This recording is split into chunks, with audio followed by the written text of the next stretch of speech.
रहे हैं। मौलवी तो हद हद हो गई। अब मैं ये या कोई और बात कहे तो लोग कहेंगे कि देखिए आप एक धर्म विशेष के खिलाफ ऐसी बात कर रहे हैं। मौलवी कह रहे हैं कि लठ पड़नी चाहिए, योगी को लठ बजाना चाहिए, शुभेंदु को लठ बजाना चाहिए और हिमंता को लठ बजाना चाहिए। ये लठ क्यों नहीं बजा रहे हैं? ये बिना लठ के नहीं सुधरेंगे। भाई इतनी मैदानें हैं शहर में, वहां चले जाओ। सड़क पर नमाज पढ़ने की क्या आवश्यकता है? क्यों पढ़ रहे हो? ये किस दिमाग का, ये किस फतूर है, ये कौन सा फतूर है? ये बताओ पूरी दुनिया को। ये मैं नहीं कह रहा हूं, ये मौलवी कह रहे हैं। मौलवी का वीडियो वायरल हो रहा है, कह रहे हैं कि उनको लाठी पड़नी चाहिए। और पिछली सरकारों ने स्लॉटर को लेकर के जो भी, अगर योगी सरकार कह रही है कि कानून आपको लेना पड़ेगा सर्टिफिकेट, हिमंता कह रहे हैं कि सर्टिफिकेट लेना पड़ेगा, शुभेंदु कह रहे हैं सर्टिफिकेट लेना पड़ेगा, तो वो मौलवी कह रहे हैं कि इसका मतलब है कि सर्टिफिकेट जो है वो एक वैध प्रक्रिया है, तभी तो इसका विरोध नहीं हो रहा है। इसका मतलब है कि अवैध तरीके से ये सारी प्रक्रिया चल रही थी। जानवरों की कटाई का काम अवैध तरीके से चल रहा था। और जब आपको मालूम है कि एक आस्था विशेष, एक धर्म विशेष की आस्था का सवाल है, तो उसको जानबूझ करके आप काट रहे हैं। इसका मतलब है कि कांग्रेस की सरकार ने, समाजवादी सरकार ने स्लॉटर को लेकर वैध कोई प्रक्रिया अपनाई नहीं और अवैध काम को प्रोटेक्ट किया। ये मैं नहीं कह रहा हूं, ये मौलवी कह रहे हैं कि पिछले 70 वर्षों से अवैध गतिविधियां चल रही थी और अवैध गतिविधियों को चलाने में बिहार में लालू की सरकार थी, नीतीश की भी सरकार हो सकती है, नीतीश का भी बड़ा मोह है, तो लालू की सरकार होगी, नीतीश की सरकार होगी, मुलायम की सरकार होगी, सपा की सरकार होगी, बसपा की सरकार होगी, कांग्रेस की सरकार होगी। यह मौलवी का सवाल है, मेरा सवाल नहीं है। मौलवी कह रहे हैं कि उन्होंने, अगर आज सर्टिफिकेट अनिवार्य किया जा रहा है, वैध तरीके अपनाने की बात हो रही है, अवैध तरीके से छुटकारे की बात हो रही है, सब लोग मानते हैं इस बात को कि वैध तरीके से आइए, सर्टिफिकेट लीजिए, उसमें लिखा हुआ है कि भाई किनकी कटाई होगी, किनकी कटाई नहीं होगी। उस फॉर्मूले को आप तुष्ट कीजिए और कटाई का काम प्रारंभ कीजिए। और सारे लोग इसके लिए तैयार भी हैं। सर्टिफिकेट भाई कह रहे हैं कि अगर आपको मुर्गा काटना है, आपको अगर मीट काटना है, या आपको अगर कुछ भी काटना है, तो सर्टिफिकेट लेते हैं कि नहीं लेते हैं? लेते हैं। और जब सर्टिफिकेट लेते हैं तो आपको कोई रोकता तो नहीं है ना, सर्टिफिकेट देने की बात करता है। इसका मतलब है कि अब तक जो सर्टिफिकेट नहीं लिया गया वो अवैध काम चल रहा था, अवैध गोरख धंधा चल रहा था। इस अवैध गोरख धंधा को अब मौलाना कह रहे हैं कि नहीं चलना चाहिए और यह वैध काम हो रहा है। तो जहां जहां अवैध गतिविधि हो रही है, पश्चिम बंगाल उस पर एक्शन कर रहा है। 30 लाख फर्जी अभ्यर्थियों को आपने 576 करोड़ के हिसाब से, 450 से 576 करोड़ अभी तो डेटा आ रहा है कि प्रति माह, लेकिन मोटे तौर पर 576 करोड़ के आसपास प्रत्येक माह लूट हुआ बंगाल के खजाने का।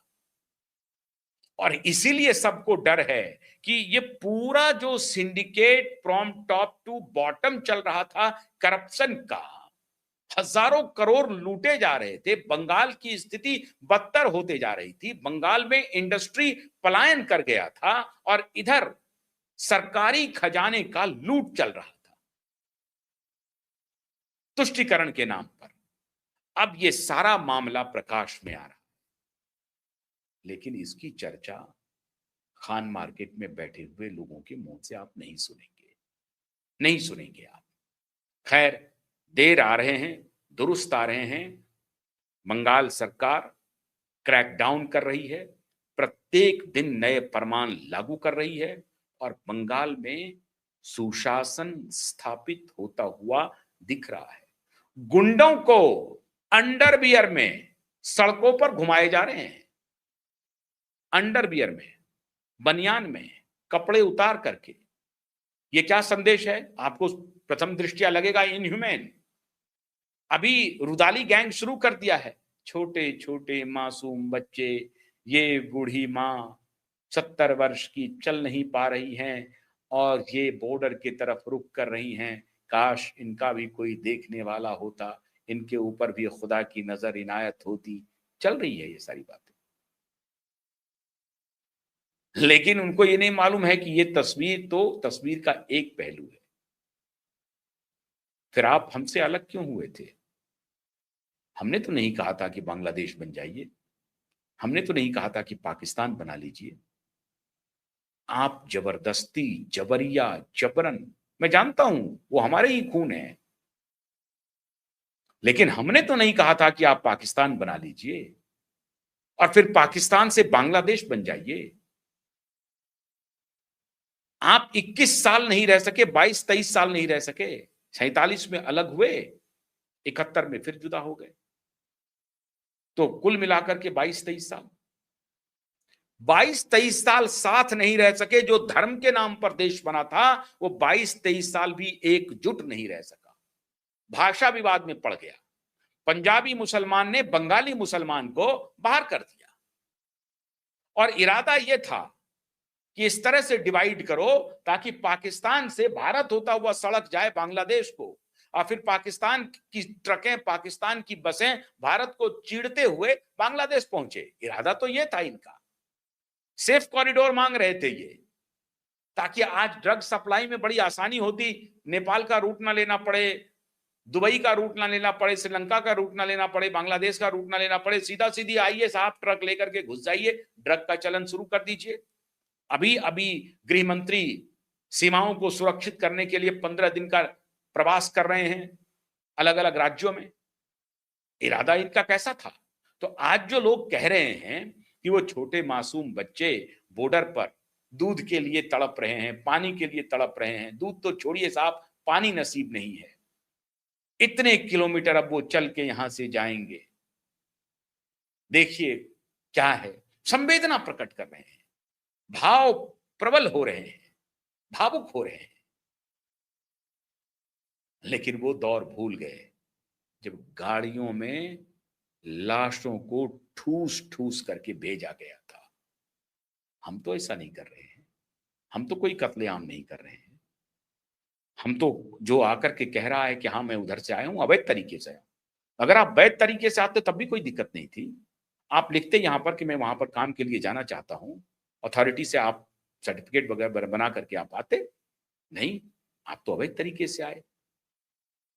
बॉर्डर सिक्योरिटी फोर्स के साथ अब ये भी तहकीकात हो रही है कि ये इतने इतने घुसपैठिए आए कैसे। और अभिषेक बनर्जी की चाल देखिए, वो कह रहे हैं बॉर्डर किसके हाथ में है? मेरे हाथ में नहीं है, तो केंद्र सरकार के हाथ में है।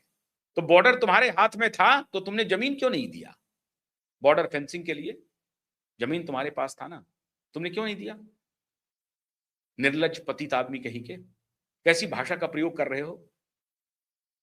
तो गुंडागर्दी अब चलने वाली है नहीं। और अभी तो जहांगीर खान गए हैं जेल, उनका खत्म हो गया है, कभी भी अरेस्ट हो सकते हैं। अब श्रीमान आपकी बारी है, 31 जुलाई तक आप खैर मनाइए। और ये एक एक 30-30 लाख का फर्जीवाड़े का हिसाब देना पड़ेगा, जिसमें हजारों करोड़ रुपए आपने बंगाल के खजाने से लूटा है। देखिए आगे क्यों होता है क्या। बहुत बहुत शुक्रिया, नमस्कार।